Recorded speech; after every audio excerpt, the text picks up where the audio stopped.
Before I built AI systems, before I worked with coaches, before I had a business, I watched something happen that completely changed the way how I think about growth, right?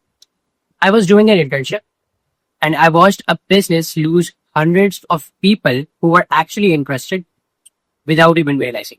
Not because their marketing was bad, not because their team was bad, not because people were not interested, but because the business simply couldn't keep up. And that observation is the reason I build businesses differently today. That's what this video is about. So let me tell you what happened. I was doing an internship at an educational consultancy and they organized an event, an international university expo. And for that, they launched an ad and people started signing up. And eventually almost 300 people registered for that event. Real people, real interest. And everyone inside the office was happy. And they said this event is going to be huge, right? But then something unexpected happened. So my job was to help all those people. And we had a team of almost 2 to 3 people. And we would start calling each lead every morning, sometimes 2 days later, sometimes even longer. And everything was manual. And I will never forget some of those conversations where people said, wait, what event? Others said, I completely forgot I registered for it. Right. And I remember sitting there thinking the ad worked, the event looked good, the people were interested. So where did that momentum go? And that's when I realized something. At first, I thought it was a follow-up problem. Then I thought maybe it was a sales problem. But looking back, I don't think it was either. I think it was something much deeper. The business had reached the limit of what human could manually do, right? Nobody was lazy, nobody was careless, but they were simply at capacity. And capacity is invisible until it starts costing you money, right? And I don't think this only happens at events. And here is what I find interesting. Every coach says, I need more leads. Every agency says, I need better marketing. Every founder says, I need better traffic. I need more traffic. But after doing that internship, I started asking different questions. What happens after someone raises their hand, right? Because generating demand is not difficult anymore. Generating attention is not difficult anymore. Protecting it is, right? And that's where most businesses breaks. I don't think manual businesses lose because people work slowly.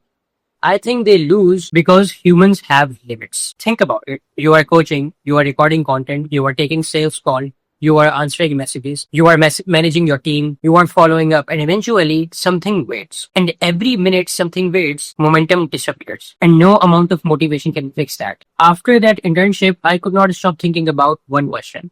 Not how do we generate more leads, right? I kept thinking about what happens after someone shows interest. Because that's the part nobody was measuring. Everyone celebrated the registrations, but nobody measured what happens next.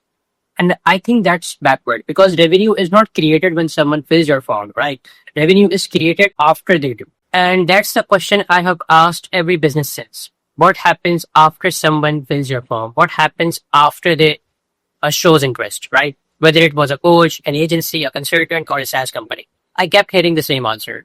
We will get back to them. Not now, later. After the client call, after the meeting, after the lunch, tomorrow's morning. And here is what fascinated me. Most of the businesses believed they had a lead generation problem. When in reality, they had a wedding program. The lead existed, the attention existed, the demand existed. The business just was not built to move as the same speed as the customer. Most founders think the next stage of growth looks like this. More leads, more team members, more salespeople, right? I don't think that's true. I don't think that's how businesses scale because if you solve a manual process with more humans, you have still got a manual process. You have just made it more expensive, right? And eventually, that will reach the capacity too. I think real scale happens when humans stop doing the work that never required a human in the first place. And that's why I became more interested in AI, not because it was trendy, not because it was fascinating or everyone was talking about it, but because I've already seen what happens when business depends entirely on people, right? So instead of asking how do we remind people to follow up, I asked how do we remove remembering from the equation, right? Lead comes in, conversation starts, qualification happens, follow-up continues, calendar gets booked. Simple. Without someone having to remember every single step. Because the systems don't get overwhelmed. They don't get distracted. They don't wake up already behind, right? Looking back, I don't think that internship taught me how to sell. I think it taught me how businesses actually grow. Businesses don't grow because people work harder. Businesses grow because the bottlenecks disappear, right? Every company has one. Sometimes it's marketing, sometimes it's sales, sometimes it's fulfillment, and sometimes it's simply a manual process that's been there for so long and nobody questions it anymore until it starts costing them thousands of dollars every single month.